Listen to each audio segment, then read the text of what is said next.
anatomía del miembro superior parte uno, porque recuerda que tiene muchísima tela y básicamente vamos a hablar de la mano. Vamos a hablar solo de esto.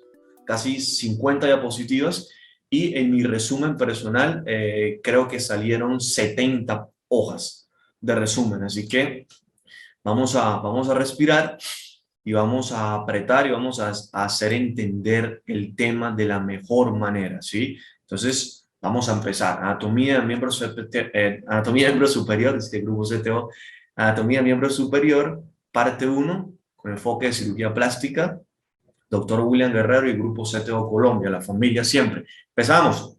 Venga, va. Entonces, a manera de generalidades, a ver, ¿cómo pudiésemos nosotros definir qué es la mano? Entonces, pudiésemos decir que, pues, hola, espérate que no estoy acostumbrado a manejar este PC que tengo acá. Entonces, digamos que pudiésemos decir que la mano es la parte de todo el miembro superior, digamos que manipuladora. En realidad, podríamos decir que la mano es la parte manipuladora del miembro superior distal al antebrazo.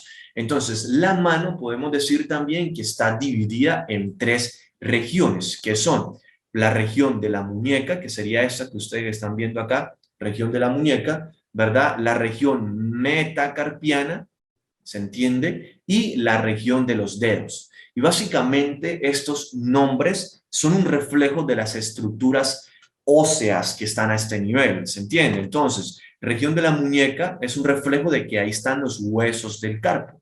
Región metacarpiana se llama así porque ahí están los huesos metacarpianos. Y dedos de la mano sería o hace referencia a lo que en medicina conocemos como falanges. Digamos que hay libros que básicamente dicen que en medicina se tiende a decir primer, segundo, tercer, cuarto y quinto dedo. Creo que también es válido decir pulgar, índice, medio, anular, meñique. No sé si de pronto a algunos de sus profesores les vaya a molestar esto, que me parece a mí necesario, pero para mí es válido decir pulgar, índice, medio, anular, meñique o primer, segundo, tercer, cuarto y quinto dedo respectivamente. Así que así lo vamos a llamar en esta clase para que tengamos una idea. Digamos que en posición de reposo podemos decir que la mano, los dedos de la mano tienen una actitud de flexión. Posición de reposo, los dedos de la mano tienen una actitud de flexión. En posición anatómica, que la mano estaría así, recuerda que en posición anatómica, para que les quede esto claro, digamos que en posición anatómica, el primer dedo sería lateral. Eso es importante entenderlo. Primer dedo estaría lateral y el quinto dedo o el dedo meñique estaría en posición medial. Eso es importante para entender a cabalidad lo que se viene en la clase. Y digamos que en posición anatómica podemos decir que los dedos de la mano están en extensión. Posición anatómica, los dedos de la mano claramente están en posición de extensión. Y vamos a empezar a englobar todo este tema de adentro hacia afuera, de los huesos hacia afuera. ¿Ok? Empezamos por los huesos, básicamente. Entonces decimos lo siguiente. Decimos que tenemos en la región de la muñeca los huesos del carpo, ¿verdad? Y los huesos del carpo, digamos que están descritos en la literatura científica como que se disponen en una fila proximal y en una fila distal. Fila proximal, acá, mira, proximal, proximal al cuerpo, o sea, más hacia acá, más pegado hacia el cuerpo, ¿se entiende? Proximal y fila distal, que sería esta, más alejado del cuerpo, sencillito. Entonces, en la fila proximal, de lateral, ojo, de lateral a medial estaría el escafoides, el semilunar, el piramidal y el pisiforme. Entonces, fila proximal, de lateral a medial, escafoides, semilunar, piramidal y pisiforme. Fila distal, de lateral a medial, trapecio, trapezoide, grande, gancho y gancho el ganchoso. Hay unas particularidades acá, ¿no? Digamos que el escafoide siempre va a tener su tubérculo ahí, un tubérculo prominente en la zona lateral, que se dirige anteriormente, ¿sí? Al igual que lo tiene el trapecio, también tiene tubérculo el trapecio, ¿no? Y el pisiforme, digamos, el pisiforme, es un hueso sesamoideo que está incluido en el tendón flexor cubital del carpo y se articula con el hueso piramidal, como ya lo iremos describiendo y recordando más adelante. También, digamos que este hueso, que es el ganchoso, tiene una apófisis unciforme que se conoce como gancho del ganchoso. Entonces, particularidades a tener en cuenta ahí, que el escafoides tiene su tubérculo, que el trapecio tiene su tubérculo ahí como lateralizado, proyectado hacia adelante, que el pisiforme, su hueso sesamoideo, incluido en el tendón flexor cubital del carpo. Uf, complicado. Flexor cubital del carpo que se articula con el piramidal y que el ganchoso tiene un gancho que se le conoce como gancho del ganchoso. ¿Entendido? Está ahí, ¿verdad, muchachos? ¿Clarito? ¿Sí? ¿Todo súper?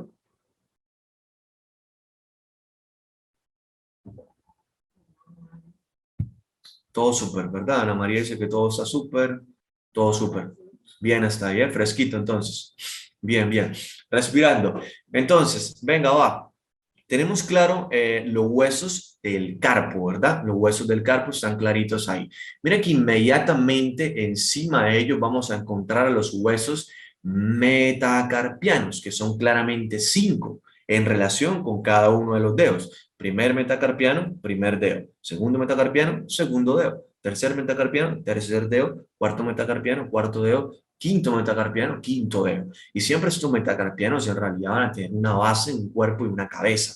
Base, cuerpo, cabeza, base, cuerpo, cabeza, base, cuerpo, cabeza, base, cuerpo y cabeza. Sencillito.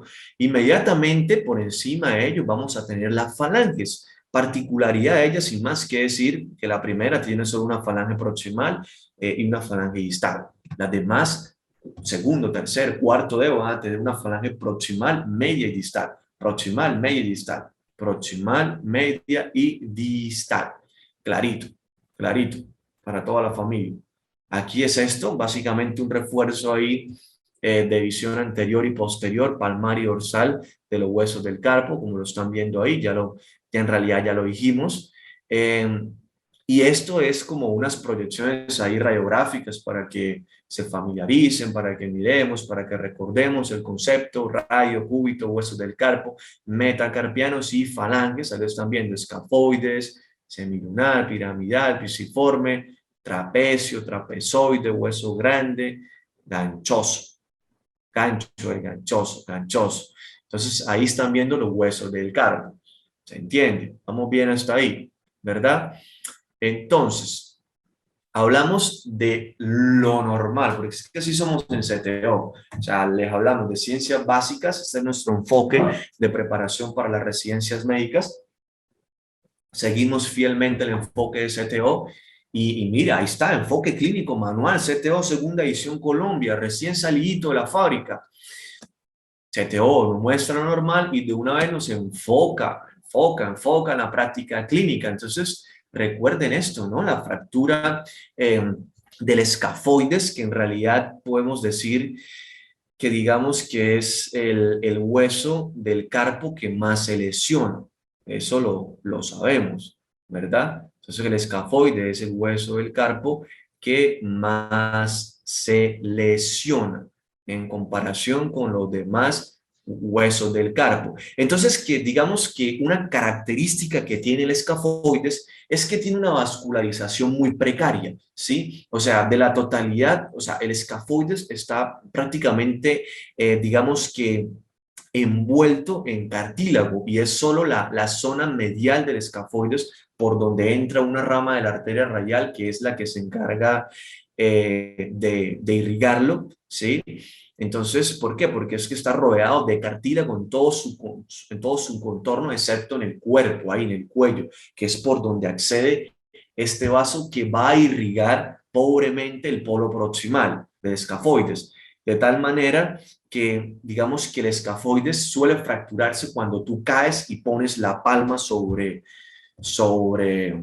lo que viene siendo el suelo y produces un fenómeno de hiperextensión de la muñeca. Entonces, para que tengan claro ese concepto ahí. Sí, y digamos que La clínica es un dolor en una estructura que conocemos en medicina, que claramente ustedes ya han escuchado, que se conoce como tabaquera anatómica, que ya de esta hablaremos en detalle más adelante en una de las diapositivas, y puede ocasionalmente asociarse a tumefacción local. Entonces, de allí la importancia de conocer todo eso, ¿no? ¿Por qué? Por el riesgo que tiene las complicaciones de la fractura del escafoide, básicamente serían que no se consolide adecuadamente y aparezca pseudoartrosis. Básicamente le va a producir al paciente un dolor ahí permanente. Y lo otro es que ocurra necrosis, como lo están viendo acá, mire, avascular, en este caso ausencia de la consolidación después de una fractura del escafoides que pasó por desapercibida como un esguince de la muñeca y no fue inmovilizada. Entonces, en realidad, como médicos generales, porque pues, les hablo de mi contexto en este momento, yo no quiero ser ortopeísta, no soy un experto en ortopedia, soy solo médico general. Bueno, soy médico general porque ser médico general tiene mucho mérito, como lo tiene todo lo que ustedes hacen, si son de enfermería, tienen un mérito igual, todos somos importantes. Eh, Hay que tener mucho cuidado ahí con los RX, con las proyecciones. En realidad estos pacientes muchas veces requieren proyecciones especiales del escafoides, que digamos que en el caso en el nivel en donde yo estoy, que es un primer nivel, no tenemos. Entonces, si tienes dudas, tienes que diferir para que el ortopeísta defina a estos pacientes. Yo hablaba con mi profe de ortopedia, el doctor Sergio Nieto, quien básicamente me decía que la conducta de estos pacientes es quirúrgica la mayor parte de las veces para evitar lo mismo, la pseudoartrosis, la necrosis vascular. ¿Sí? La inmovilización sirve en caso de que tú decías un manejo conservador, pero él me dice que es poco frecuente.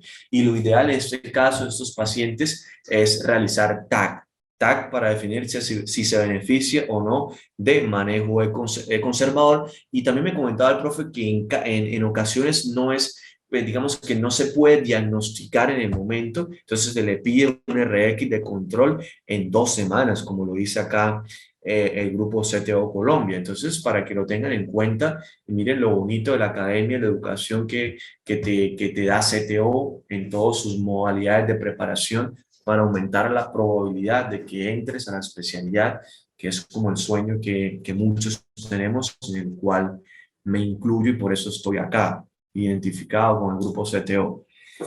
Y mira, aquí hay más. Uf, a ver, que se traba este computador. Aquí hay más. Mira, enfoque clínico, manual CTO, segunda edición. Mira, los muchachos, fractura de la base del primer metacarpiano de la base. Entonces hay dos tipos de fractura: fractura de Bennett, fractura de Ronaldo, para que lo chequen ahí en el manual, para que lo tengan en cuenta. Nunca se haga una preguntita de esos en el examen de residencia. La fractura del cuello o cuerpo del quinto metacarpiano, que es la característica de la fractura del boxeador, también te la menciona ahí, y también te habla, digamos que una forma muy objetiva, muy limitada, como para que tengas una idea, te orientes y obviamente busques ampliar todo esto en las clases, en la plataforma que también tiene CTO, sobre las fracturas de las falanges. Te dice ahí que actualmente se trata de una forma conservadora. Así que nada, esto para animarlos a que se preparen y se eduquen con el grupo CTO y para hacerles un enfoque de lo que hemos venido hablando, que es lo normal, importantísimo tenerlo claro para saber qué es lo normal. Así que después de hablar de las estructuras óseas, vamos a empezar a hablar de las articulaciones de la mano. Hay bastantes articulaciones acá, ¿eh? Así que vamos a empezar por la primera una vez. Y es básicamente la articulación de la muñeca, que se conoce como articulación radiocarpiana. Articulación de la muñeca, articulación radiocarpiana, que es básicamente una articulación que se establece entre lo que viene siendo el extremo distal del radio, ¿verdad? El disco articular, o sea, el disco de articulación radiocarpiana distal, o sea, el cúbito no participa directamente en esa articulación. El cúbito o unla, también se le conoce como unla, ya ustedes eso lo saben. Entonces, superficies articulares, extremo distal del radio, disco de la articulación radiocarpiana distal y la fila proximal de los huesos del carpo, a excepción del pisiforme, o sea, el escafoides ¿verdad? El escafoides, el, el escafoides, el semilunar y el piramidal. Escafoides, el semilunar y el piramidal, a excepción del pisiformes. Entonces, esta articulación está formada, volvemos a repetirlo, por el extremo distal del rayo, el disco de la articulación, rayo cubital distal, y el escafoides, el semilunar y el piramidal, a excepción de lo que viene siendo el pisiforme, para que lo tengan en cuenta. ¿Listo? Esto es una articulación elipsoidea. Esto lo pueden preguntar, elipsoidea o condilia. La denominación de la articulación en realidad depende de las superficies articulares y de los movimientos que permita hacer esta articulación. Recuerda que estas son articulaciones sinoviales, ¿no? De tipo elipsoidea o condilia. Y se puede decir que la definición de una articulación sinovial es básicamente en aquella en la cual las estructuras óseas están unidas, las superficies óseas están unidas mediante cartílago. Entonces, una superficie, una estructura membranosa externa rodeada de una membrana sinovial serosa que abarcan y engloban una cavidad articular donde hay líquido sinovial, ¿sí? Entonces están unidas las superficies óseas por una cápsula articular formada por una membrana fibrosa externa rodeada de una membrana serosa que abarcan y engloban una cavidad articular donde encontramos líquido sinovial. Sí, un poco turbia mi definición, pero más o menos esa es. Cápsula articular. Entonces, seguimos. Bien, entonces digamos que al ser una articulación elipsoidea o condílea, va a permitir movimientos de flexión, extensión, abducción, aducción, en realidad, ¿sí? Y digamos que algo de circunducción, en realidad, flexión, extensión, abducción y aducción. ¿Listo? Para que lo tengan en cuenta ahí. Y claramente estas articulaciones están reforzadas por una serie de ligamentos. Miren, entonces ahí está la articulación radiocarpiana y está reforzada por una serie de ligamentos que son los ligamentos radiocarpiano palmar, radiocarpiano cubital, cubitocarpiano palmar, ¿sí? Y los ligamentos colaterales también, mira, ligamento colateral radial y ligamento colateral cubital, que son básicamente los ligamentos que refuerzan la articulación radiocarpiana o la articulación de la muñeca. Entonces, ligamento radiocarpiano palmar, ligamento radiocarpiano dorsal, ligamento cúbito-carpiano palmar, ligamento colateral medial y ligamento colateral cubital. Una locura. Loquísimo, ¿eh? Fuerte, fuerte, muchísima memoria y también un poquito ahí de lógica también. Esto para mostrarles acá cómo se ve el ligamento colateral cubital y el ligamento colateral medial. Miren, supongamos lo siguiente. Digamos que por qué, les voy a hacer una pregunta. Yo creo que ustedes la van a responder, ¿eh? ¿Por qué en posición anatómica, por qué tú puedes aducir con mayor ángulo la muñeca que abducir? Es una pregunta que les quiero hacer. ¿Por qué en posición anatómica tú puedes aducir más la muñeca que abducirla? Los leo, a ver, por qué podemos aducir más que abducir la muñeca?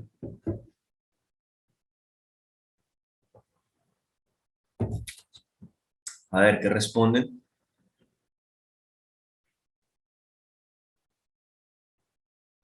¡Qué cracks, eh! ¡Qué cracks! ¿Cómo sabía que lo saben, eh? Michelle da un destello ahí y mira a Juventino Puente, dice, la apófisis estiloides es más corta en el cúbito y la del rayo es más larga. ¿Cómo saben esto? Yo no lo sabía.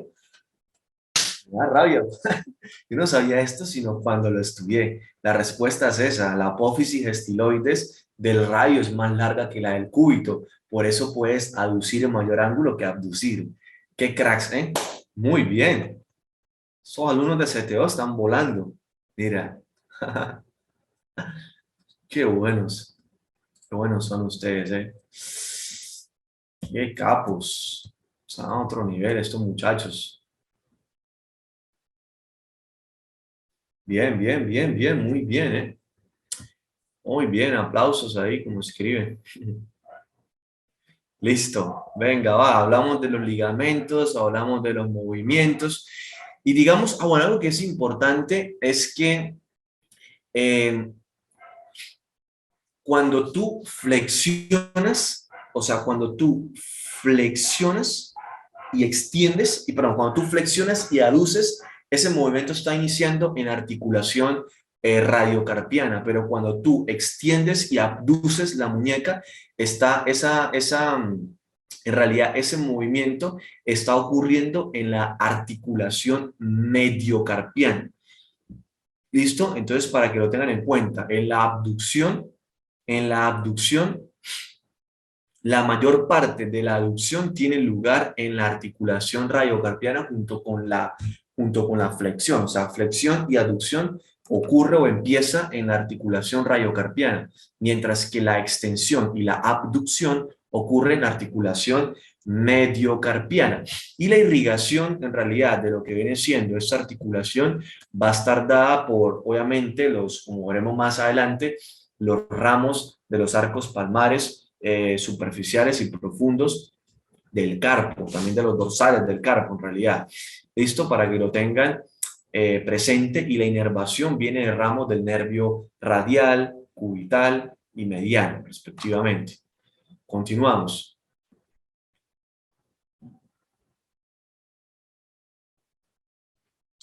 Bien, entonces, sucede que los huesos del carpo, sabemos que son 8, obviamente están articulados entre sí.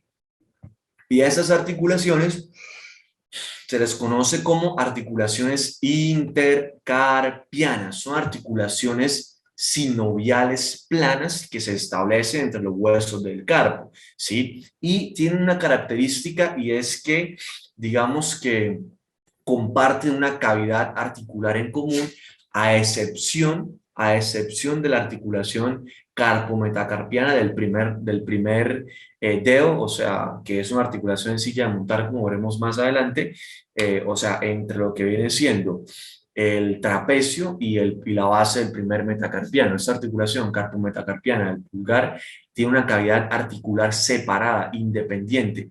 Los demás tienen una cavidad articular en común. Entonces, hay articulaciones claramente entre los huesos de la fila proximal, otras articulaciones entre los huesos de la fila distal. Hay una articulación compleja que es entre la fila proximal y la distal, que es la articulación mediocarpiana, que es la que les dije que donde empieza y se establece el movimiento de extensión y de abducción, ¿sí? Y tenemos la articulación bicipiramidal. Miren acá, básicamente la articulación que se establece entre el piramidal y el pisiforme, sin más que decir. Entonces, si bien es cierto que estas articulaciones sinoviales planas tienen menor rango de movimiento, al final lo que van a hacer es ayudar a mover, a flexionar, a extender, a abducir y aducir la mano, como les acabo de decir anteriormente. Y son articulaciones que van a estar reforzadas por numerosos ligamentos anteriores, posteriores y lo que viene siendo ligamentos interóseos también, interóseos. Sí, efectivamente, inervación, ramos de los arcos palmares y dorsales del carpo, inervación, los mismos, ramos del nervio mediano, cubital y radial, respectivamente. ¿Listo? Entonces, hemos dicho articulación radiocarpiana, perdón, articulación intercarpiana, donde ya mencionamos a su vez 4 más. ¿Listo? Entonces, continuamos. Articulaciones intercarpianas, miren, para resaltarlas ahí, ¿no? Intercarpianas, ¿vale? Mediocarpiana y articulación piramidal. Todas esas son articulaciones intercarpianas. Ahora pasamos a las articulaciones carpometacarpianas, o sea, son las articulaciones que se establecen entre la fila distal del carpo y la base de los metacarpianos. En realidad, estas articulaciones son sinoviales planas, a excepción de la articulación carpometacarpiana del pulgar, que es una articulación en silla de montar, es decir, va a tener mayor ángulo de movilidad, flexión, extensión, abducción, aducción, circunducción y rotación. Mientras que, digamos que las demás articulaciones tienen en realidad una movilidad un poco más limitada, ¿no? Entonces, claramente, acá vamos a tener una serie de estructuras, ligamentos, por mencionar ahí. Entonces, digamos que tenemos los ligamentos carpometacarpianos, mírenlos acá, ligamentos carpometacarpianos palmares, ligamentos carpometacoanteriores, ligamentos carpometacarpianos dorsales o posteriores, ¿verdad? Tenemos los ligamentos intermetacarpianos, que no sé por qué acá no lo pone, pero estarían a este nivel, acá entre los metacarpianos, intermetacarpianos, ¿verdad?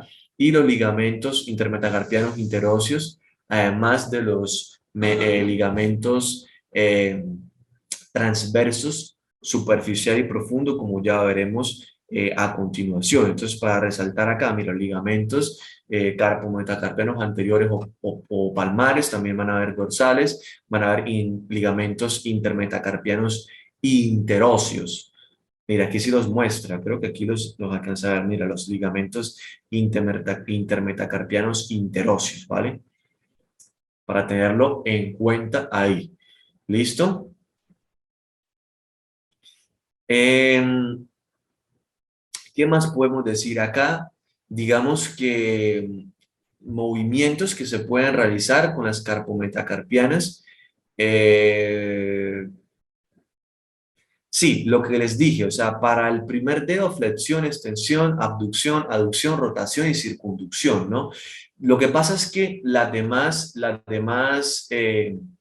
articulaciones carpometacarpianas, digamos que del segundo y del tercer dedo casi no tienen movimiento en realidad.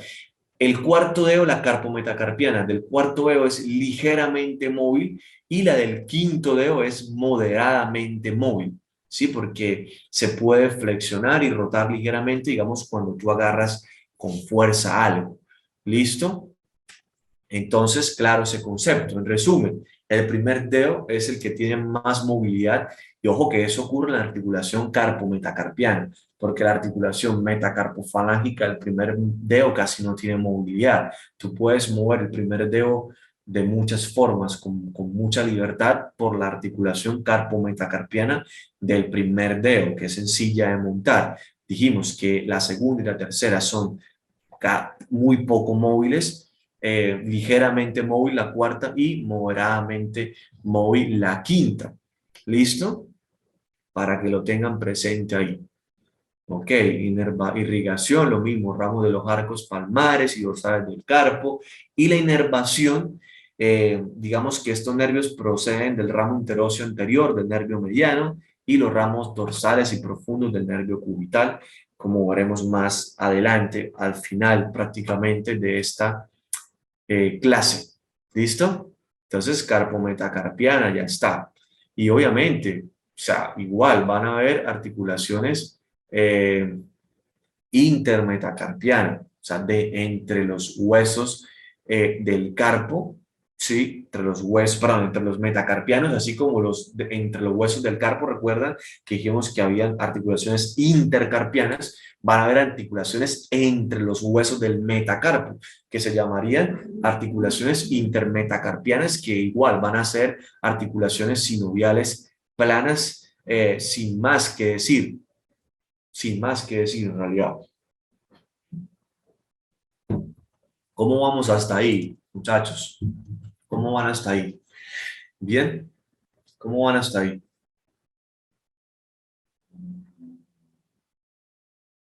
¿Qué tal? Ha estado fresquito. Ha estado fresquito, ¿eh? Me costó mucho entender todo esto. puedes memorizarlo. Aparte, tuve muy poco tiempo, muy torpe mi proceso de estudiar para esta clase. Pero bueno, aquí estamos, siempre. Aquí vamos, entonces, vamos, seguimos, entonces seguimos, venga, va. Articulaciones metacarpofalángicas, ¿ok? Articulaciones metacarpofalángicas. Básicamente, como lo van a ver a continuación, vamos acá. A ver. Sí, no sé por qué me salió esta imagen. Entonces, las articulaciones metacarpofalángicas en realidad van a ser articulaciones que digamos que básicamente se van a metacarpofalángicas, o sea, va a establecerse entre la cabeza de los metacarpianos y la base de las falanges proximales de cada uno de los dedos, ¿sí? Estas articulaciones en realidad son articulaciones elipsoideas también, son condíleas, al igual que la articulación radiocarpiana, o sea, va a permitir flexión, extensión, abducción, aducción y una circunducción ahí limitadilla, ¿no? Y obviamente las cápsulas de estas articulaciones van a estar reforzadas por una serie de ligamentos. Mira este ligamento, palmares. El resto de articulaciones llevan aquí un ligamento palmar de aquí para arriba y a los laditos van a llevar unos ligamentos colaterales como lo están viendo acá. Mira, entonces el ligamento palmar ahí puesto en toda la superficie anterior de la cápsula articular en la cara palmar y a ambos lados, como lo están viendo, van a haber un ligamento colateral lateral y un ligamento colateral medial. ¿Listo? De ahí para arriba, incluso en las interfalángicas también. Una estructura que llama la atención, mención importante, el ligamento metacarpiano transverso profundo.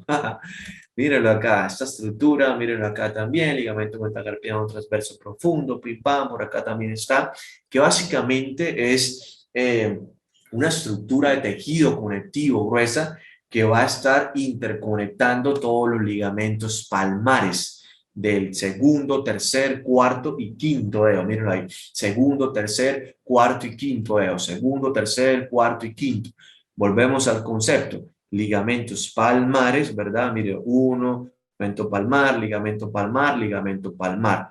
Ligamento colateral medial, ligamento colateral lateral, ligamento colateral medial, lateral, medial, lateral, medial y lateral. Y obviamente hay un ligamento metacarpiano transverso profundo que va a estar interconectando esos ligamentos palmares. Y chequen que este no tiene ligamento metacarpiano transverso profundo entre el primer y segundo dedo. Y básicamente eso hace que lo tenga separado.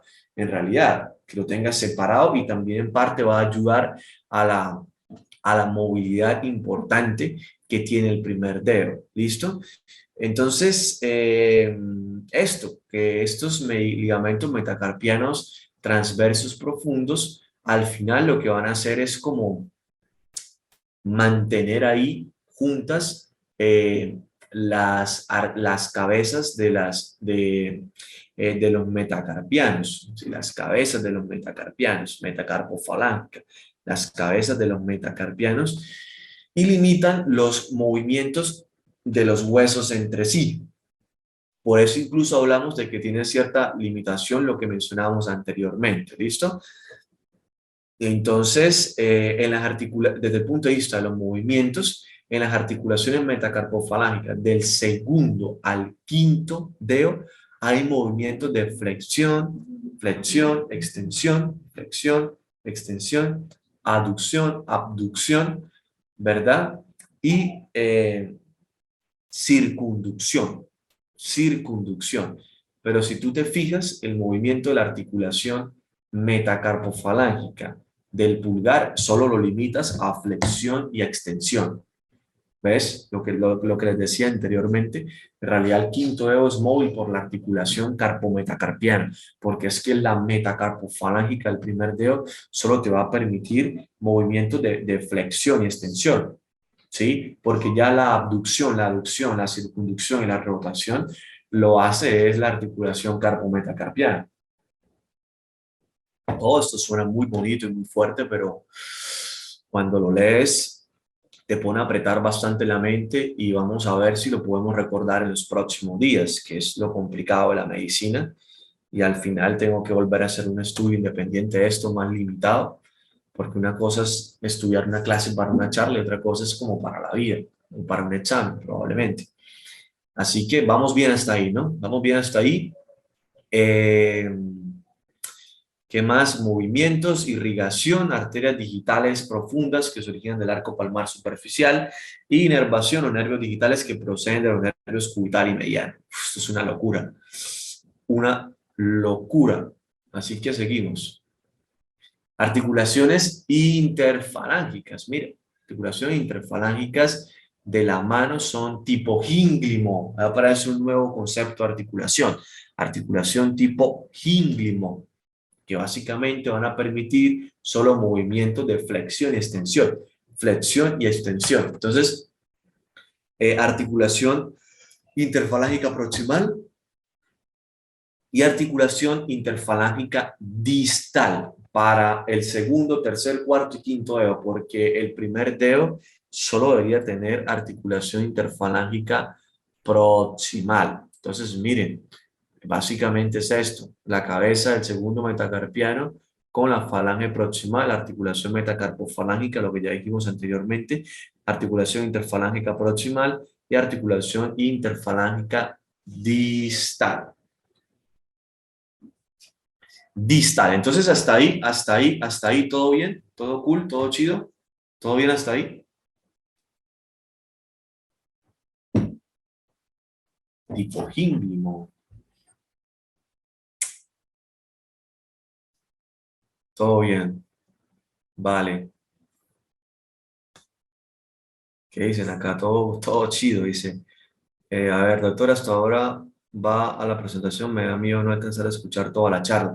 Igual CTO está publicando todo esto en el canal de YouTube de CTO. Así, esta charla la montarán en el canal de YouTube de CTO, ahí lo están viendo. Bibliografía recomendada: Anatomía de Gray y Anatomía de Moore, básicamente.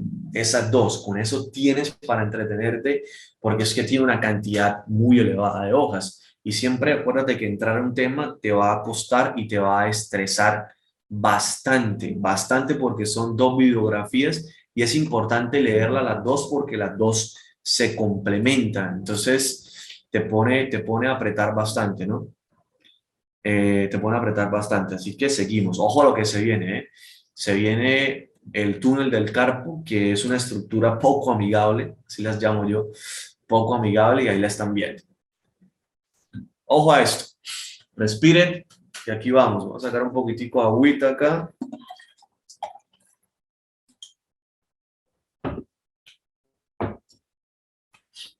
Seguimos. A ver, vamos. Venga, va. Túnel del carpo. Here we go. A ver, el túnel del carpo. Empezamos.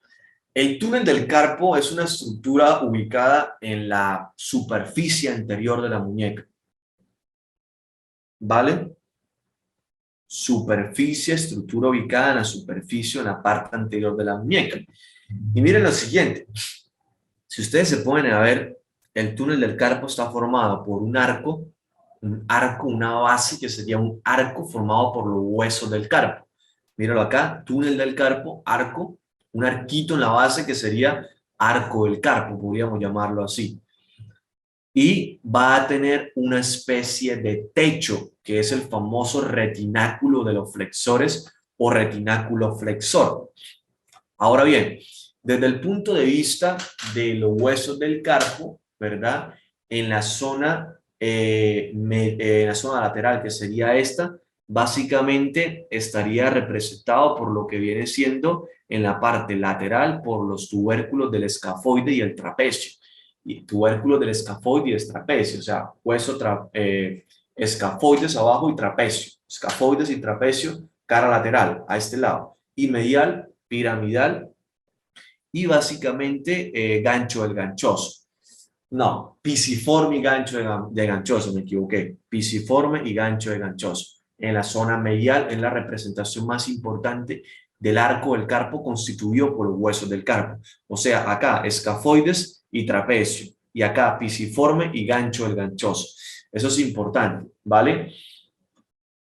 Y miren cómo el techo lo pone el retináculo flexor. Y es el retináculo flexor, que es un ligamento de tejido conectivo grueso, como están viendo acá, el responsable de que esto no sea solo un arco del carpo, sino que sea un túnel del carpo, como lo están viendo ahí. Es que es un túnel, mira, está pasando por ahí, un túnel. Sin el retináculo flexor no pudiese ser un túnel.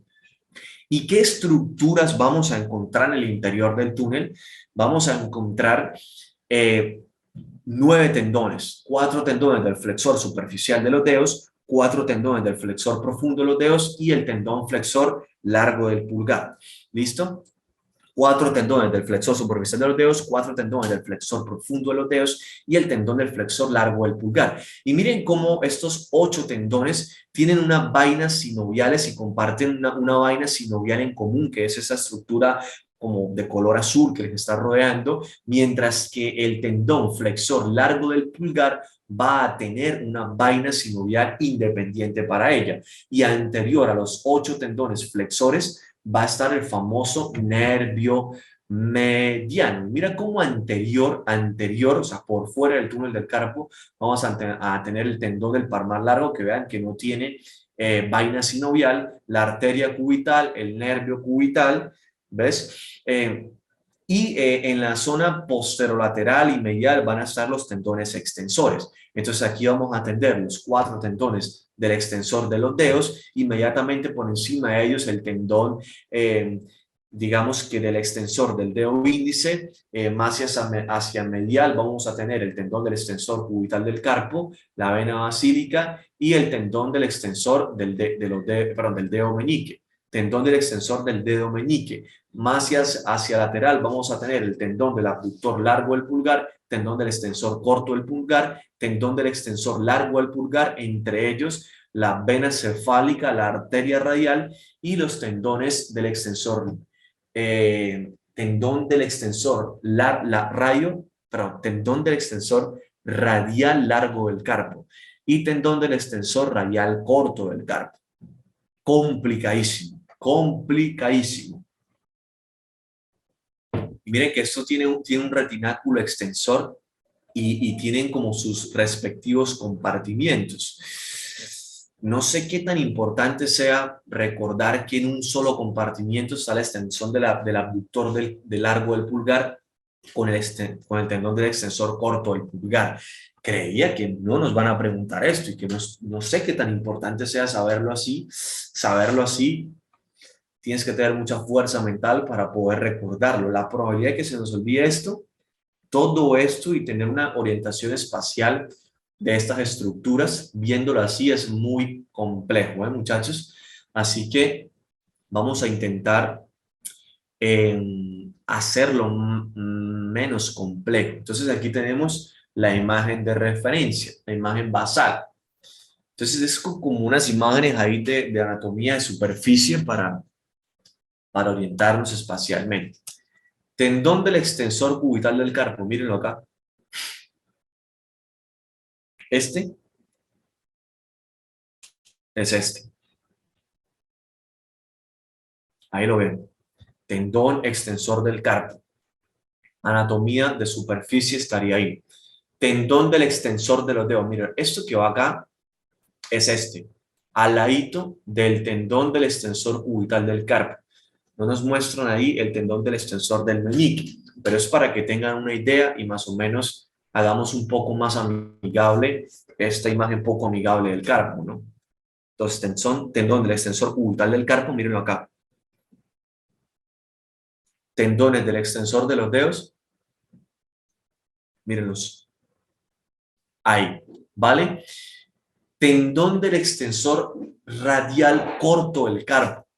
Tendón del extensor radial corto del carpo, véanlo acá. Corto del carpo. Tendón del extensor radial largo del carpo, mírenlo acá. hacia abajo, tendón del abductor largo del pulgar, chequenlo acá, abductor largo del pulgar, y tendón del extensor corto del pulgar, complicado, ¿eh? Un poquito complicado.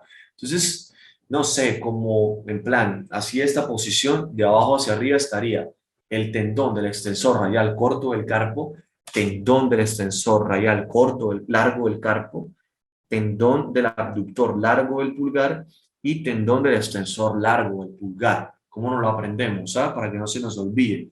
Corto, largo, largo y corto. Corto, largo, largo y corto. Yo también estoy estudiando acá con ustedes.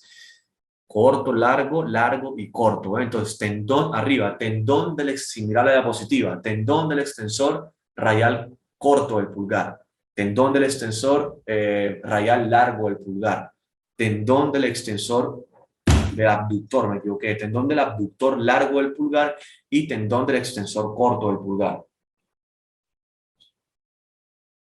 Largo, los dos largos vienen pegados, solo que el largo es un abductor, no es un extensor. Ahí lo tienen. Eh, vale, seguimos. Entonces, tendón del extensor radial corto del pulgar, tendón del extensor radial largo del pulgar, tendón del abductor corto del pulgar y tendón del extensor corto del pulgar. Es una forma de aprenderlo de abajo hacia arriba. Y mírenlo acá también, aquí está el tendón del flexor radial del carpo que lo eché de menos, se me pasó a mencionarlo, mírenlo acá, ese está atravesando todo el retináculo flexor, ¿no? El tendón del flexor radial del carpo, miren acá, tendón del flexor radial del carpo, atravesando todo el retináculo flexor, ¿vale? Y aquí tenemos el extensor cubital del carpo, que, no, perdón, el flexor cubital del carpo, que sí no está señalado en esta ilustración. Y el tendón del palmar largo, que es el que vemos ahí muy fácilmente en nuestro antebrazo, que sería este. Tendón del palmar largo es esta estructura y ustedes lo están viendo acá.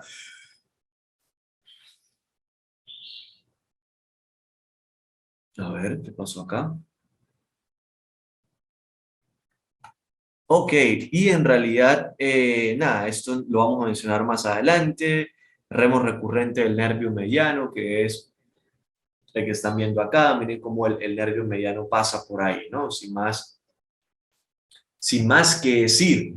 Y esto es lo mismo, lo que yo les decía, las referencias anatómicas, ¿no? Tubérculo del trapecio, el escafoides, el pisiforme y el gancho, el ganchoso. Miren que son las referencias anatómicas óseas y el retináculo flexor. Vean cómo pasa ahí el nervio mediano. Mediano, importantísimo esto, ¿eh?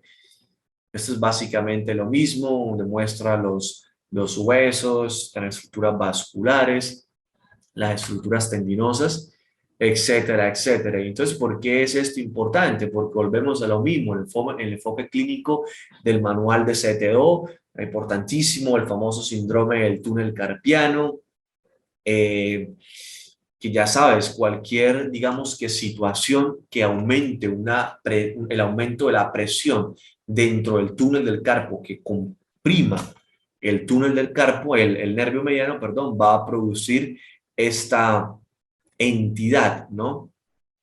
Entonces, es la neuropatía en realidad por compresión más frecuente de todo el organismo.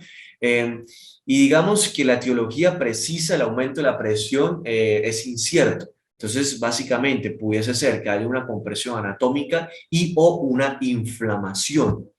Entonces, claramente, un aumento de la presión del túnel carpiano puede lesionar el nervio directamente, alterando el transporte axonal, o la compresión pudiese comprimir los vasos del perineuro y finalmente llevando a isquemia del nervio mediano. ¿Sí? Entonces es esto, que hay 9 tendones flexores, como ya vimos de estos, cualquiera de estos pudiese inflamarse o engrosarse y atraviesan el túnel del carpio junto con el nervio mediano, para que se hagan ustedes una idea. Hay claramente unos factores de riesgo, como son la obesidad, el género femenino. ¿Por qué las mujeres? Porque anatómicamente el diámetro del túnel del carpo de las mujeres son inferiores al de los hombres. Claramente, por lógica, lo va a hacer mucho más vulnerable a desarrollar síndrome del túnel carpiano, la obesidad, que es prácticamente un factor de riesgo de casi todas las enfermedades,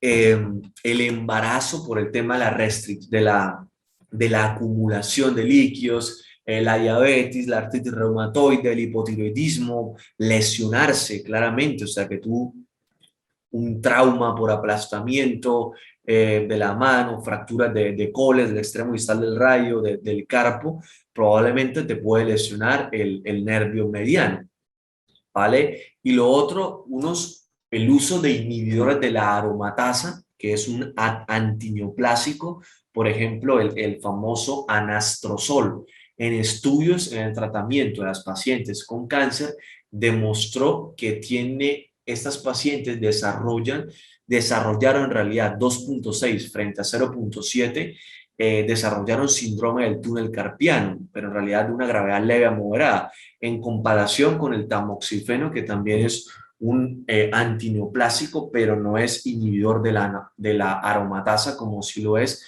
el anastrozol. Entonces, conceptillo ahí decente para que lo tengan en cuenta por si nos llegan a preguntar en algún examen de residencia. ¿Vale? Las características de esto va a ser claramente la parestesia, el dolor, el hormigueo, el entumecimiento de toda la distribución de lo que viene siendo el nervio mediano, que es todo esto que ustedes están viendo acá, en esta proyección palmar y dorsal, ¿no? Primer, segundo, tercer dedo, cuarto dedo en su zona lateral, o en su mitad lateral, por decirlo así. Y esta distribución desde el punto de vista de una proyección dorsal, ¿vale? Y digamos que claramente esto puede empeorar hasta producir problemas motores, que se te caigan las cosas, etcétera, etcétera, ¿no? Y claramente tenemos unas maniobras de provocación para el examen físico, que es la maniobra de Fallen. Entonces, le pones a hacer al paciente esto, a pegar los dorsos de las manos, y en los pacientes con esto, la flexión aguda de la muñeca durante 30 a 60 segundos le va a producir la aparición de síntomas. Y la prueba de Tinel, que básicamente tú golpeas sobre el nervio mediano comprimido y va a producir dolor y parestesia proximal o distal al sitio de compresión. ¿Me están escuchando bien? Porque es que va a empezar a llover súper duro acá donde estoy.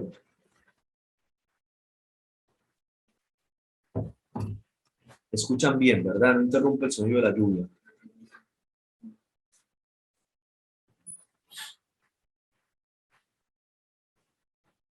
Continuamos. Entonces, para que vean y tengan en cuenta el enfoque que le damos en el grupo CTO Colombia a todo lo que estudiamos. Ciencias básicas, venga, lo enfocamos a lo normal, o sea, a la fisiopatología, a las entidades patológicas.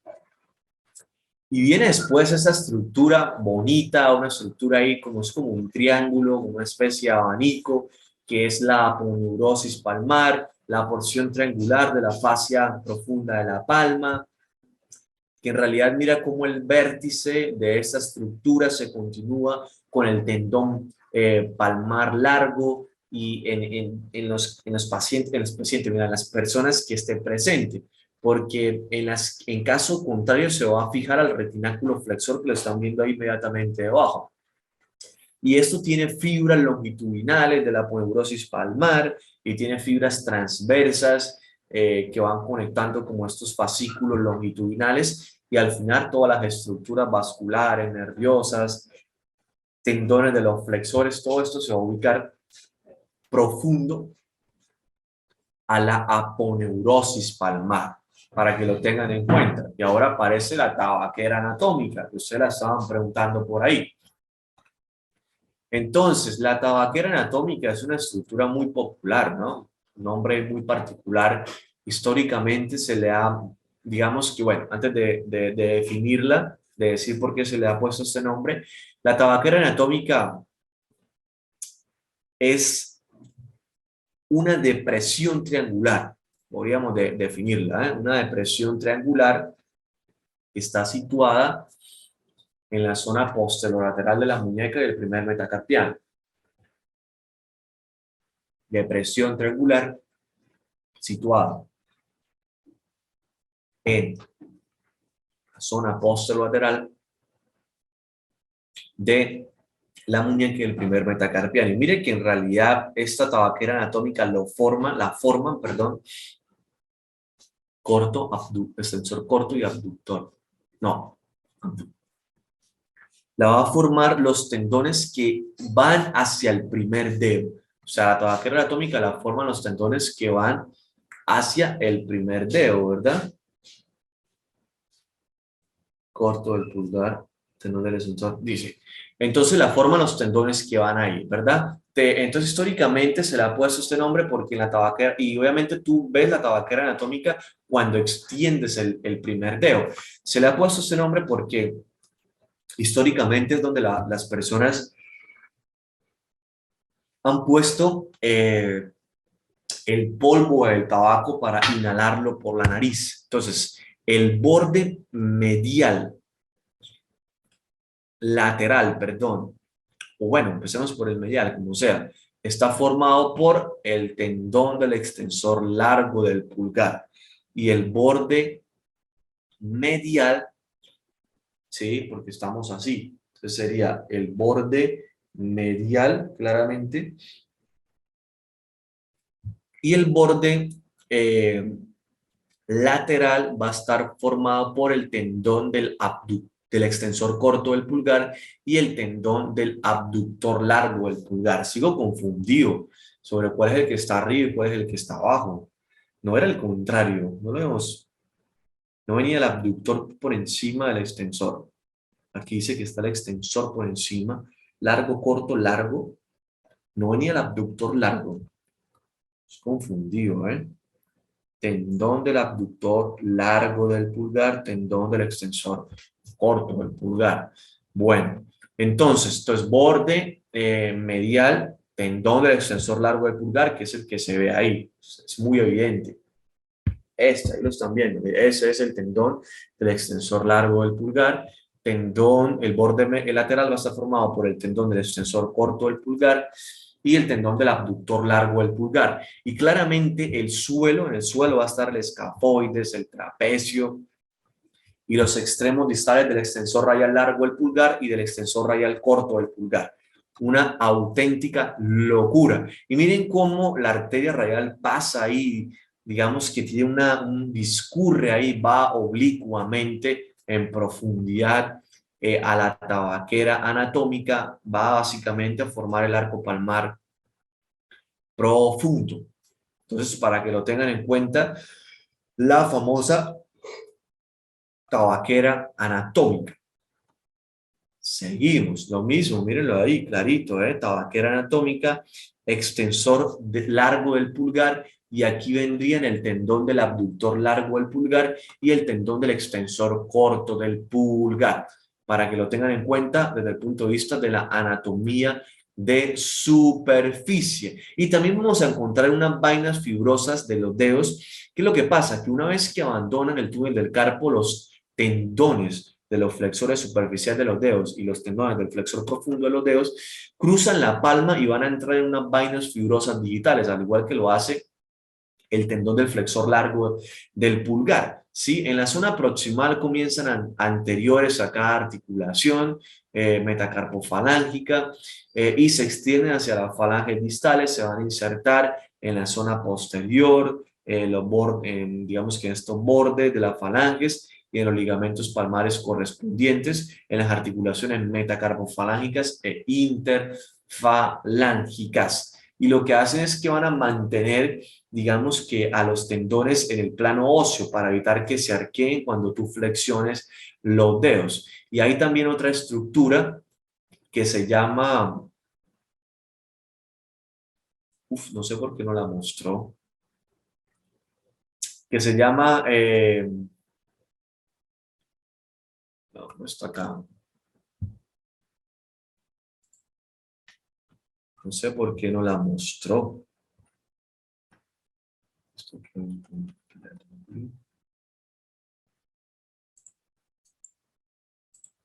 Bueno, no sé por qué no la mostró la presentación. El hecho es que hay una estructura que se llama capuchón del extensor. Entonces, ¿qué sucede? Que los tendones del extensor de los dedos y del extensor largo del pulgar pasan por la cara dorsal de los dedos y se expanden hacia las falanges. Entonces van a formar un complejo capuchón extensor que básicamente son conexiones intertendinosas. Lo que sucede es que muchas inserciones de los músculos intrínsecos de la mano, como vamos a ver a continuación, es en ese capuchón extensor. Ahora bien, vamos a hablar capaz de las cosas más importantes, lo que más preguntan en los exámenes de anatomía y probablemente una o dos preguntas del examen para residencias médicas.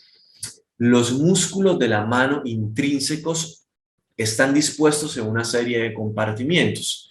Entonces, compartimiento tenar, donde va a estar el músculo oponente del pulgar, el músculo abductor corto del pulgar y el músculo flexor corto del pulgar, ¿no? Flexor corto del pulgar. Sí. Entonces, oponente del pulgar, abductor corto del pulgar y flexor corto del pulgar. En el compartimiento tenar, que es en la cara lateral de la mano, en dirección con el primer dedo. Miren que en la cara medial hacia el otro lado está el compartimiento tenar en dirección del quinto dedo, donde va a estar el músculo oponente del meñique o el quinto dedo, el músculo abductor corto de lo que viene siendo eh, el dedo meñique y el flexor corto del dedo meñique. ¿Listo? Corto del palmar y oponente del pulgar. Entonces, claro, ahí, entonces, músculos del compartimiento tenar, abductor corto del pulgar, flexor corto del pulgar y oponente del pulgar. Músculos del compartimiento hipotenar. Entonces estaría el abductor del dedo meñique, ¿sí? El flexor corto del dedo meñique y el oponente del pulgar, ¿vale? En este compartimiento entre ellos dos, el compartimiento central, van a estar los músculos lumbricales. Hay un espacio tenar debajo del compartimiento tenar, hay un espacio medio palmar debajo del compartimiento central. Hay un compartimiento del aductor del pulgar, donde va a estar el músculo aductor del pulgar, y va a haber un compartimiento de los interóseos, donde van a estar los músculos interóseos ahí, digamos que separados o entre entre los metacarpianos. ¿Listo? Entonces, para que lo tengan en cuenta. Así que vamos a empezar anatomía de superficie, lo mismo. A esto se le va a conocer como eminencia tenar por el espacio tenar. Eso se le va a conocer como eminencia hipotenar por el compartimiento hipotenar, respectivamente. Entonces vamos a empezar con los músculos del compartimiento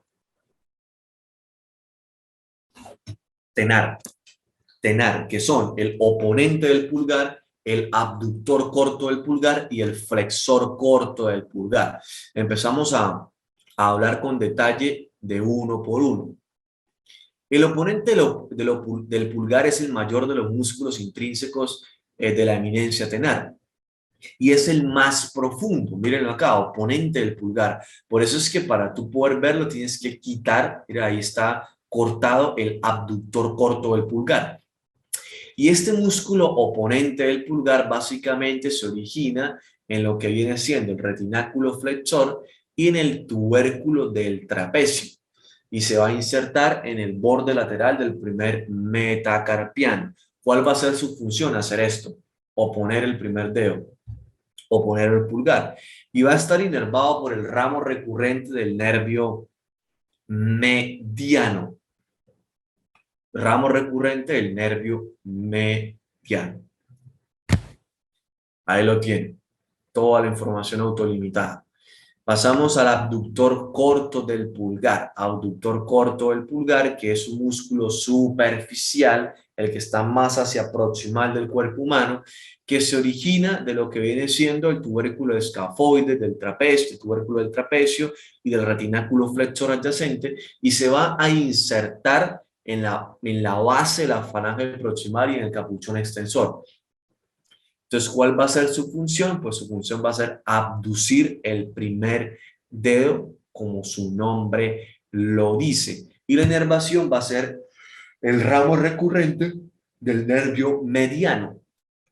Principalmente el miotoma viene de T1, o sea, en realidad esto hace referencia a que tiene fibras motoras que vienen del nivel espinal T1 principalmente, ¿no? Ahora bien, el tercer dedo de este compartimiento tenar va a ser el flexor corto del pulgar, mírenlo acá, superficial también, pegadito al abductor corto del pulgar, más hacia lateral, ¿no? Y este se origina del tubérculo del trapecio, del retináculo flexor, y se va a insertar igual en la falange proximal del pulgar a este nivel. Y lo que hace, como su palabra lo dice, es flexionar el pulgar y va a estar inervado igualmente por el ramo recurrente del nervio mediano C8T1. C8T1. Muy claro, muy sencillo. Ahora bien, pasamos al compartimiento del aductor, donde está el músculo aductor del pulgar. Que vean que es un músculo que tiene una forma triangular o de abanico, que tiene una cabeza transversa y una cabeza oblicua, separados por la arteria radial, que va ahí en su, digamos que en su curso oblicuo.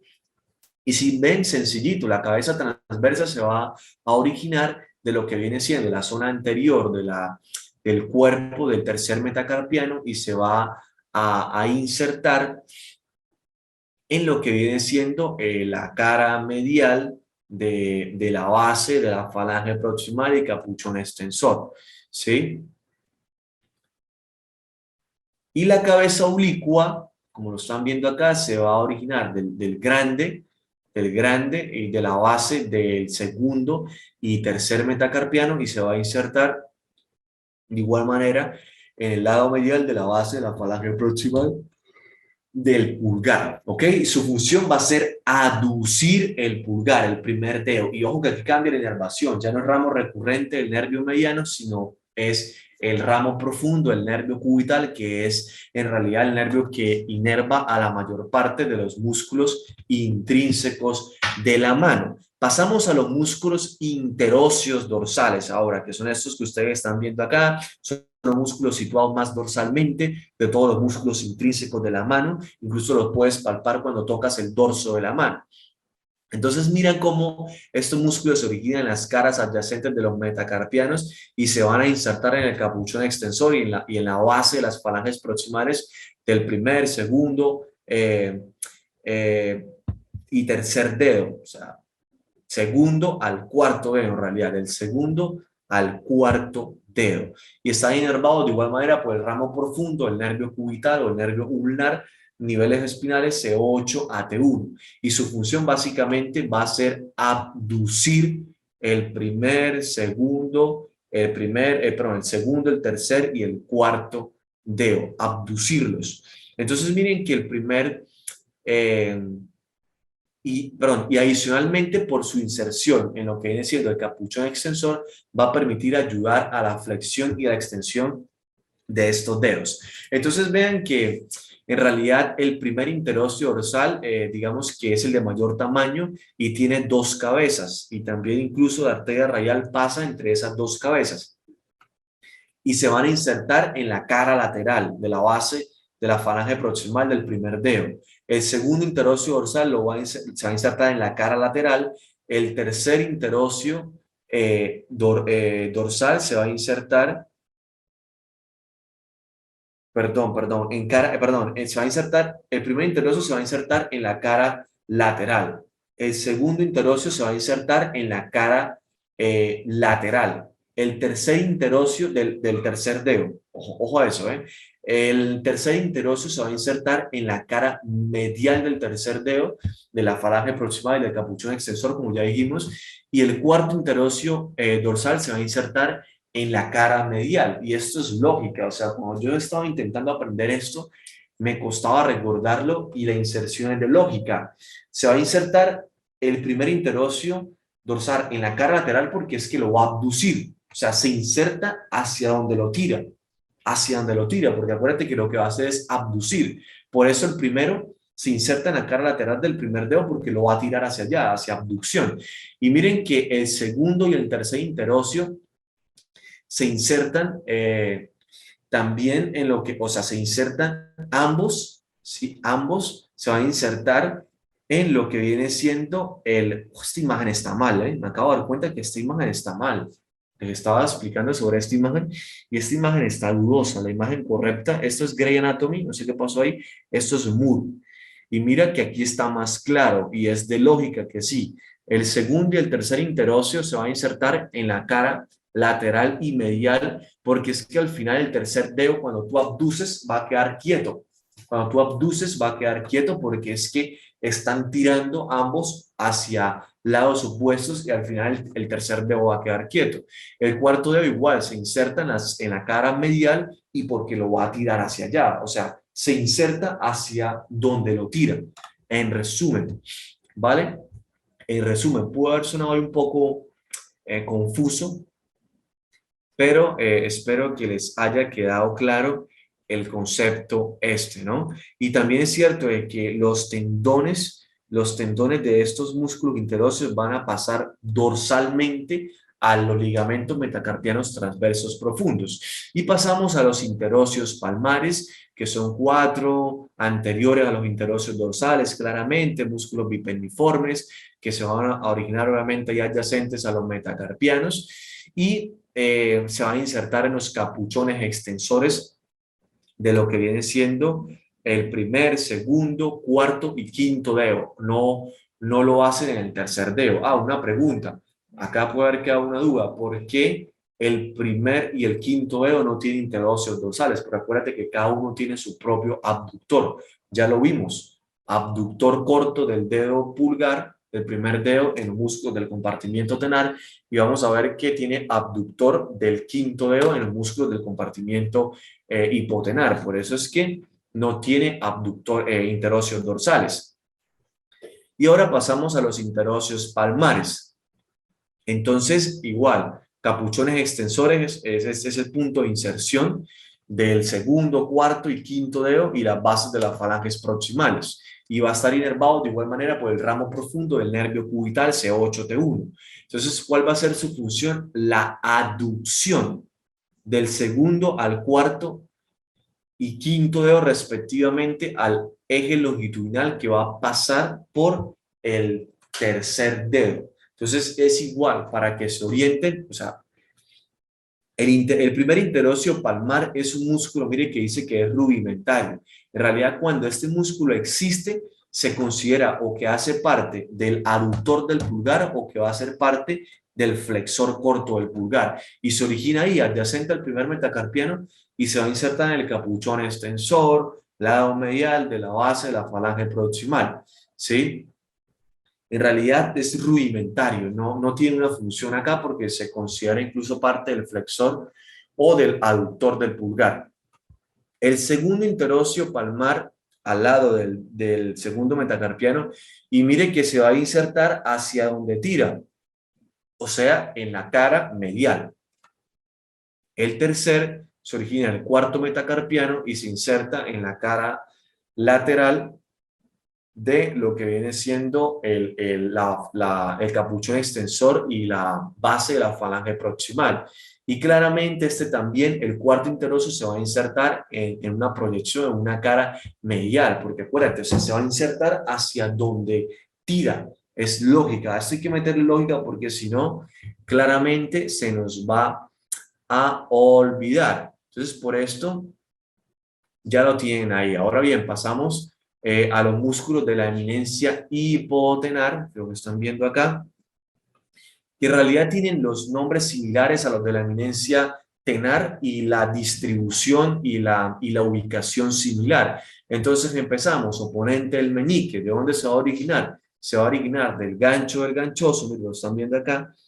Oponente del meñique se va a originar del gancho del ganchoso y del retináculo flexor y se va a insertar en la cara medial del quinto metacarpiano, y su función va a ser ayudar o sea, como su palabra lo dice, va a oponer el meñique, ¿sí? O sea, lo va a tirar anteriormente y después lo va a rotar. Y va a estar inervado por el ramo profundo del nervio cubital C8, T1, desde el punto de vista de los niveles espinales. El abductor del meñique, igual músculo superficial, así como el abductor del primer dedo o el dedo pulgar, se va a situar superficialmente. Incluso, mira, aquí lo dice, sobre el oponente del meñique. Origen pisiforme, ligamento pisiganchoso y tendón del flexor cubital del carpo, y se va a insertar en la falange proximal del dedo meñique, como lo están viendo acá. Va a estar inervado por el ramo profundo del nervio cubital C8-T1 y finalmente pues va a abducir el dedo meñique o el quinto dedo. Por otro lado, para terminar esta parte, tenemos al flexor corto del dedo meñique, el cual en realidad se va, aquí no lo muestra, flexor corto del dedo meñique, puente del pulgar, abductor del meñique, se va a originar igual del gancho, del ganchoso y del retináculo flexor. Tiene el mismo origen que el abductor corto y se va a insertar en la falange proximal del dedo meñique, va a estar inervado por el ramo profundo del nervio cubital o el ulnar y lo que va a hacer es flexionar el meñique. Y finalmente, desde el punto de vista de los músculos, vamos a tener los lumbricales, que también me acaba de jugar una pasada. No sé si es el computador, pero lo tenía en la presentación. El tema de los músculos lumbricales, que pues bueno, son 4, son vermiformes, y también bueno, a diferencia de esto, se van a originar de lo que viene siendo los tendones del flexor profundo de los dedos de la palma y se van a insertar en los capuchones extensores de los dedos pulgar, índice, anular, medio y meñique, y esto lo que van a hacer es flexionar la articulación metacarpofalángica, o sea, hacer esto al mismo tiempo que extienden las interfalángicas. O sea, mire que tú flexionas esto y los dedos quedan extendidos. Eso lo hace los músculos lumbricales, que como tienen, o sea, son dos mediales y son dos laterales. Entonces, los dos lumbricales mediales van a estar inervados por el ramo profundo del nervio cubital y los dos lumbricales laterales van a estar inervados por los ramos digitales del nervio mediano. Les pido ahí que me excusen, no sé qué pasó con la presentación al pasarla a este computador, pero hicieron falta ya como dos diapositivas.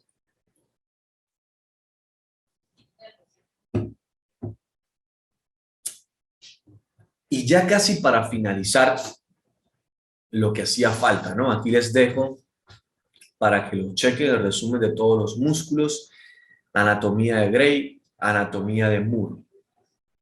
Y para finalizar tenemos la irrigación arterial de la mano.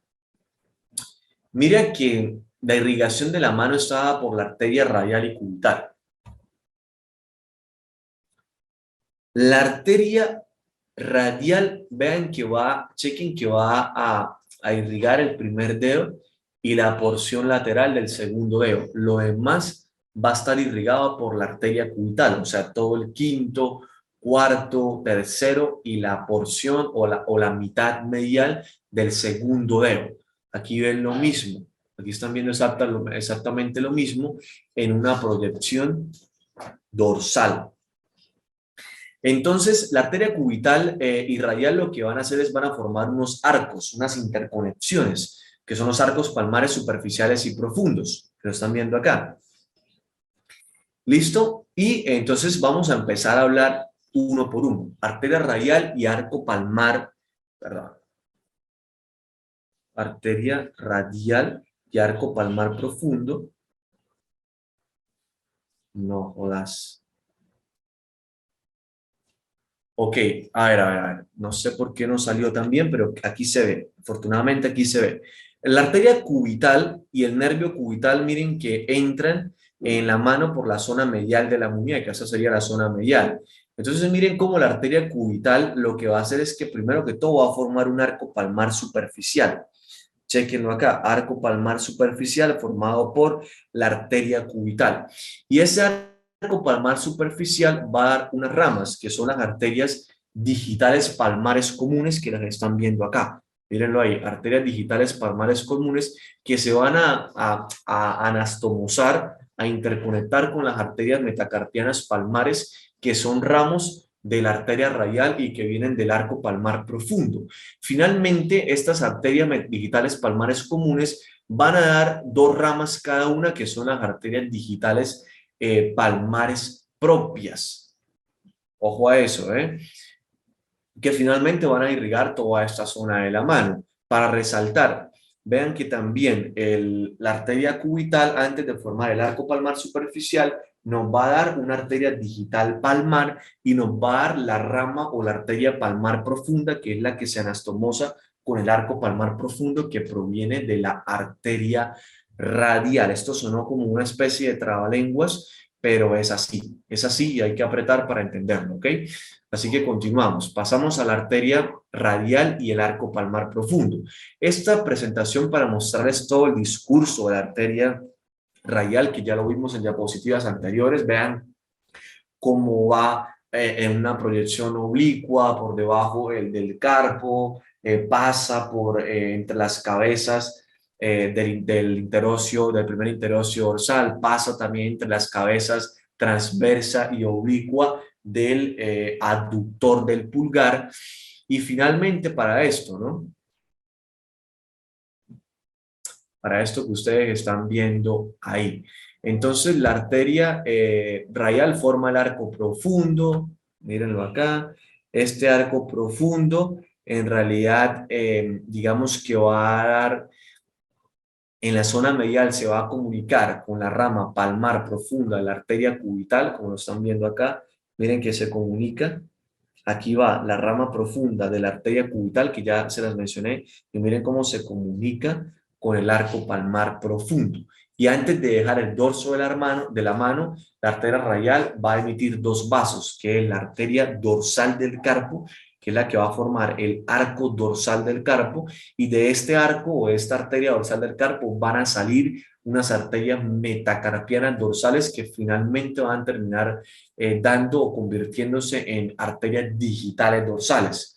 Entonces, la arteria cubital da la arteria dorsal del carpo, que es la que forma el arco dorsal del carpo, y esta arteria dorsal del carpo va a dar arterias metacarpianas dorsales, que a su vez van a terminar convirtiéndose en arterias digitales dorsales, para que lo tengan en cuenta ahí, ¿ok? Y digamos que también acá va a dar la arteria cubital, va a dar una arteria principal del pulgar y va a dar una arteria radial del índice. Y también este arco palmar profundo va a dar las arterias metacarpianas palmares, que como ya les dije, son las que se anastomosan con las arterias digitales palmares del arco superficial de la arteria cubital.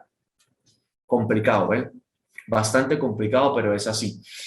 Anatomía de superficie, para que lo recuerden: eminencia tenar, eminencia hipotenar, arteria radial, arteria cubital, que va ahí con el nervio cubital, tabaquera anatómica, tendón del extensor largo del pulgar, vena cefálica. La vena cefálica va ahí, va en dirección de la arteria radial. Y básicamente esto es lo mismo: arteria radial, arteria cubital, pisiforme, el arco palmar profundo, el arco palmar superficial, para que lo tengan presente. Y para terminar la parte esta de la charla de lo vascular, es básicamente que los arcos venosos palmares superficiales y profundos, relacionados con los arcos arteriales, drenan en las venas profundas del antebrazo. Entonces eso viene así: vienen venas digitales de distal hacia proximal, vienen venas digitales dorsales, venas metacarpianas dorsales y finalmente red venosa o plexo venoso dorsal, que es esta, la red venosa dorsal de la mano, que finalmente va a formar la vena basílica y la vena cefálica. La vena basílica va en dirección de la arteria cubital y la vena cefálica va en dirección de la arteria radial. Entonces, venas digitales dorsales, venas metacarpianas dorsales, ¿verdad? A este nivel metacarpiano finalmente van a formar la red venosa dorsal o el arco venoso dorsal de la mano, que se va a disponer para formar la vena basílica y la vena cefálica, que van a terminar drenando en las venas profundas del antebrazo y esto es anatomía de superficie de esta ilustración anatómica. Ahora vamos finalmente a hablar de la parte de la inervación, que es el nervio cubital, el primero. El nervio cubital entra en la mano lateral al hueso pisiforme y ahí junto a la arteria cubital, ¿sí? Se va a dividir en un ramo superficial y en un ramo profundo. Miren, ramo superficial, como lo están viendo ahí, y ramo profundo. Ramo superficial y ramo profundo.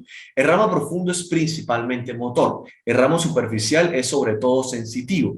El ramo profundo del cubital va a acompañar a la rama profunda de la arteria cubital y se va a venir a inervar a todos los músculos de la eminencia hipotenar, al aductor del pulgar y a los dos lumbricales mediales. Pero acuérdense que los laterales van a estar inervados por el nervio mediano. ¿Listo? Y el ramo superficial del nervio cubital, que es este, véanlo acá, va a inervar al músculo palmar corto y se va a continuar por la palma para inervar la piel de la superficie palmar de lo que viene siendo la mitad medial del dedo anular, ¿vale? Y el dedo meñique, claramente. Entonces, miren, dedo meñique y la mitad medial del cuarto dedo. Eso para que lo tengan en cuenta. Ahora bien, pasamos a lo que viene siendo el nervio mediano, que es el principal nervio sensitivo de la mano, porque va a, como lo pueden ver, porque va a inervar a la piel de los dedos pulgar, índice, medio, así como la zona lateral del anular. ¿Listo? El nervio mediano también va a inervar a los músculos de la eminencia tenares. ¿Listo? Y a lo que viene siendo los a los lumbricales, perdón, a los lumbricales laterales. El mediano va a inervar a los lumbricales laterales también. Entonces, esto, que el nervio mediano entra pasando, mírenlo acá, entran pasando por el túnel del carpo, se divide un ramo recurrente, véanlo acá, ramo recurrente, y en realidad se va a dividir también en unos nervios digitales palmares. El ramo recurrente es el que inerva a los tres músculos de la eminencia tenar. ¿Se acuerdan cuando decíamos inervación de esos músculos? Ramo recurrente, el nervio mediano, C8, T1. Y los nervios digitales palmares lo que van a hacer es que van a inervar la piel de las superficies palmares de los tres dedos laterales y la mitad del índice. ¿Listo? Y es lo que ustedes básicamente están viendo en esta imagen.